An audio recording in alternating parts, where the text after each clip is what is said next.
Hi everyone. So today we're going to start to do trig graphs with multiple transformations at the same time. So you can see that I'm pulling these again from the same paper as yesterday's notes. So the first example here says y equals 5 sine x minus 3. All right, so what the first thing you should do is draw your parent graph. So draw yourself an x and y. And just like we always do, we're going to label. So 0 starts in the middle. I'm going to go every other one here. So this is pi over 2. This is pi. This is 3 pi over 2.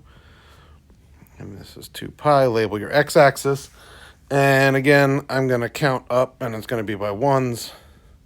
So at least 1, 2, 3, so I know what's going on. All right, -1, -2, -3. All right, so again, label your graph. So we're graphing sine. Sine starts at 0, 0. So plot a point at 0, 0. And then I know I go up to pi over 2, comma 1, and then back down. All right, again, we get really good at plotting all these parent graphs.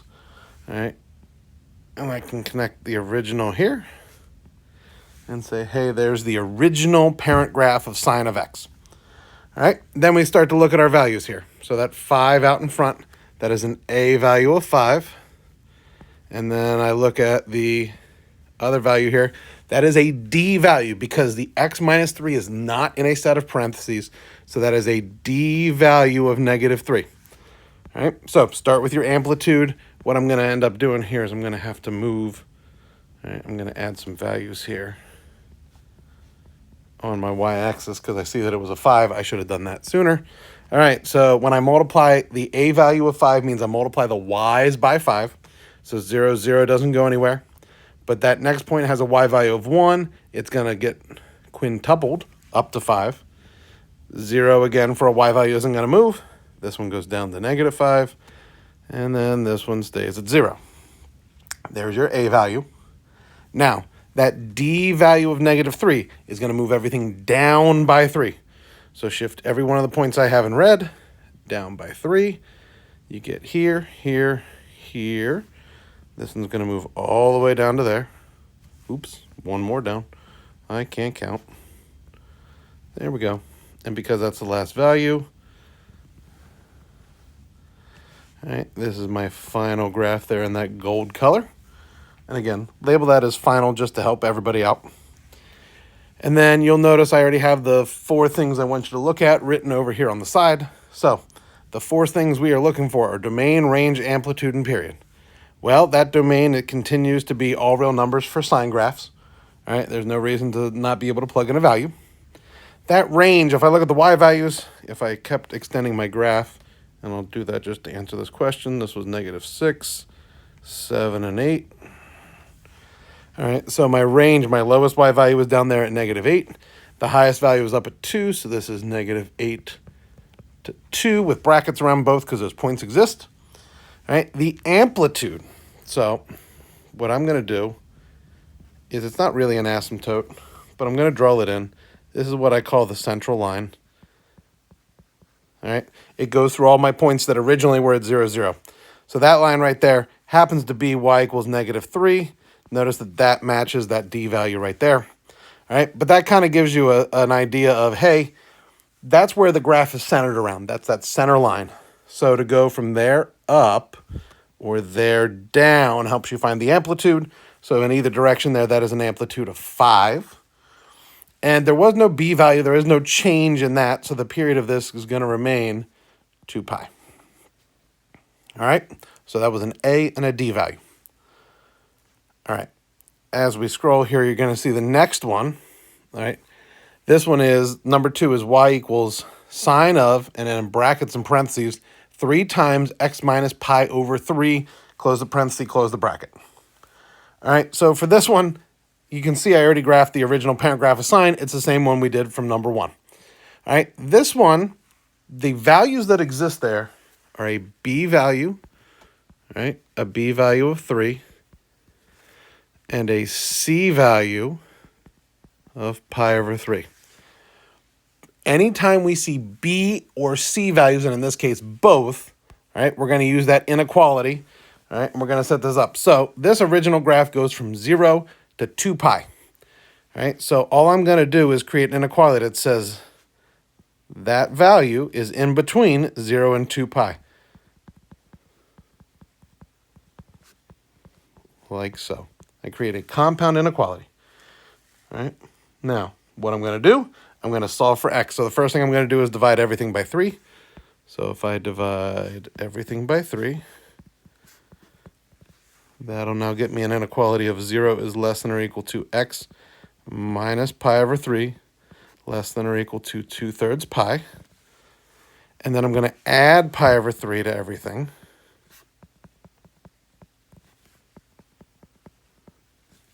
And that's going to give me information that says, hey, this graph needs to exist between pi over 3 and pi. Now, I could try to put that on the same graph, but typically when I see b and c values involved, it's actually easier just to draw the new graph. So what I'm going to do is do that exact same thing over here on the right. So let me get a graph. Draw an x and a new y.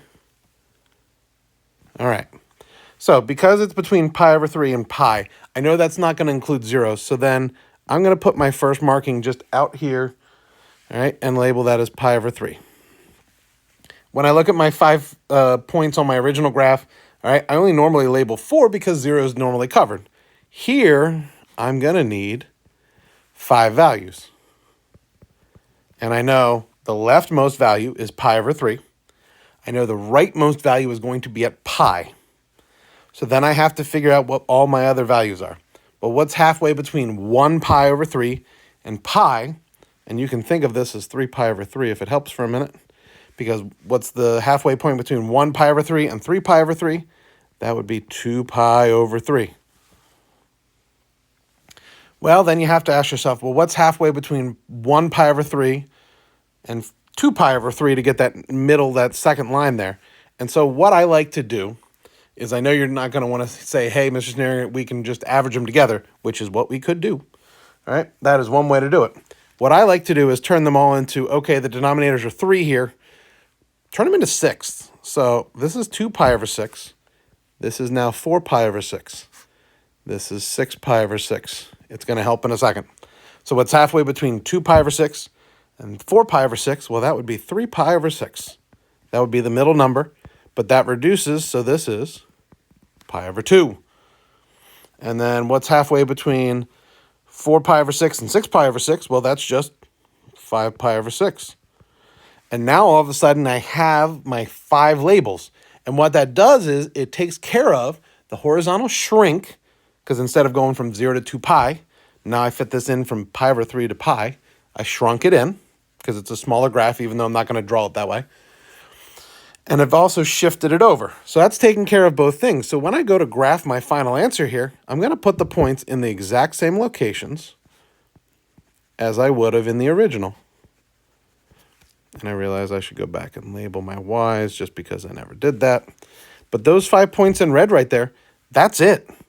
By doing the inequality, I'm going to fix that graph. By doing the inequality, doing that inequality and solving there, all right, I end up taking care of both B and C. And by doing that, I eliminate having to figure out, okay, multiply the x values by this and move things left and right and up and down and all that stuff. All right, so there's our graph. Now to analyze it, domain, range, amplitude, period, the domain continues to be all real numbers. All right, I'm not going to change from that. There's no reason to on a sine graph. The range stays between -1 and 1. I didn't do anything with an a value, so that doesn't exist. The amplitude, likewise, is just 1. All right, we haven't done anything with that. The only thing that's changed is the period. And you can do this one of 2 different ways, right? Actually, a couple of different ways. So I'll show you a couple of different things you can look at. You can figure out that the new period is equal to the original period divided by the b value. And so in this case, you would do the original period is 2 pi divided by the b value is 3. So hey, there's the new period. You can say it's 2 pi over 3. The other thing you can do is just subtract the 2 values you got from your inequality here on the left-hand side pi minus pi over 3. Well, that'd be 3 pi over 3 minus pi over 3, which again gets you 2 pi over 3.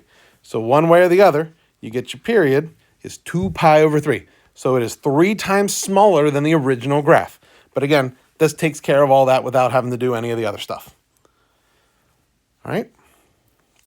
All right, so problem number 3 here is y equals -4 sine, and then brackets 1/5 x plus pi, close the parenthesis in the bracket, all of it plus 2. So immediately I see all 4 different values are going to be happening here. I got an A, a B, a C, and a D. The first thing I'm going to do is focus on that B and C value in the middle. That's going to kind of tell us what to do, right, from the beginning. So I'm going to set up this inequality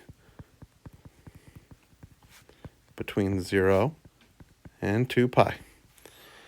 All right, and then I'm going to solve. So I'm going to do, to get rid of the 1/5, I could try to distribute, but we never want to do that. Multiply by the reciprocal. So we're going to multiply everything by 5. And so what that would get me is still 0 less than or equal to x plus pi less than or equal to, that's going to become a 10 pi. And then I'm going to subtract a pi from everything. And what that'll get me is negative pi less than or equal to x less than or equal to 9 pi, because I subtracted 1 pi from everything. All right, that's going to kind of give us some help here of what to do when I draw my graph. So what I'm going to end up doing is obviously draw the graph, and because of the a value and d values here, we're going to need a whole bunch of y values. All right, so if I'm looking from negative pi to 9 pi, I'm not going to count and label out 0, pi over 2, and pi and all that stuff to help draw the parent graph. What I'm going to do is say, okay, my first label is negative pi. Now, because there's so many pi's involved here, I'm just going to make every line a pi. So that's negative pi, 0. This is going to be 1 pi, 2, 3 pi, 4 pi, 5 pi, 6 pi, 7 pi, 8 pi, 9 pi, 10 pi. All right, I'm just going to draw them all in. All right, so I know 1, 2, 3, 4, 5, 6, 7, 8, 9 is right here. There we go, 9 pi. All right, so negative pi to 9 pi. So now that I have this drawn, I got to figure out where all my other places are. So what's halfway between 1 pi and 9 pi? All right, so right in the middle of that, again, you could average them together. You could count and cut them in half, but it's going to be 4 pi. 4 pi is halfway because it'd be 5 pi in either direction. 5 more and you'd get to 9. 5 less and you'd get to negative pi. Well, then what's halfway between 4 and 9? And it ends up not being a whole number. It ends up being 6.5. All right, so 6.5 pi would be right there. All right, and you can either mark that if you want. All right, but I know this is 6 pi right here. I know that's 7 pi right there. So I know this is 6.5 pi in the middle. All right, and then likewise, halfway between negative pi and 4 pi. All right, if you work your way in, it's going to be 1.5 pi. So here's pi, here's 2 pi, and yours value is going to be right there smack dab in the middle. So I'm going to go put some ordered pairs like it would be original parent graph. So the first point starts at quote-unquote 0, 0, but now it's over here at negative pi, 0. All right. I never remember to label my y's, so I go and add some labels for the y's here. All right, this next point is going to be here at 1.5 pi, comma 1, and then 4 pi. I'm going to be right there, back at 0, and then down at negative 1 here at 6.5 pi, and then back to 0 there at 9 pi. And so my parent graph with the B value and C value already taken in is right there. All right, now I've taken care of the B and the C. I have not taken care of the A or the D value. So the next thing I'm going to do, hey, there's an A value of -4. So of those points I just drew there in that green graph, all right, my quote-unquote parent graph, my adjusted parent graph, all right, multiply the Y values by -4, which means my 3 points at 0 are not going to change. But that point at 1.5 pi 1 is now going to go all the way down to -4. And so I'm going to label some y's a little bit more. And that's going to stretch all the way down here to -4. And then likewise, I'm going to add some positive values up here. Because now that point at 6.5 pi negative 1 is going to jump all the way to 6.5 pi positive 4. So there's that. And then I still have that D value of 2 I got to take care of. All right, so move what I would say the 5 points in purple, move them all up 2. So that's going to move up 2.